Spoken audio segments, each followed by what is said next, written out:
வணக்கம்.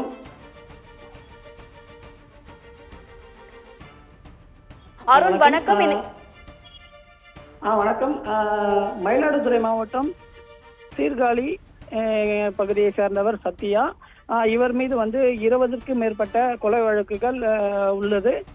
இவர் நேற்று மகாபலிபுரம் பகுதிக்கு பிறந்த நாள் விழாவிற்கு வருகை தந்திருந்தார். அப்பொழுது இது தகவல் அறிந்து செங்கல்பட்டு தனிப்படை போலீசார் அப்பகுதியில் சோதனை மேற்கொண்டனர்.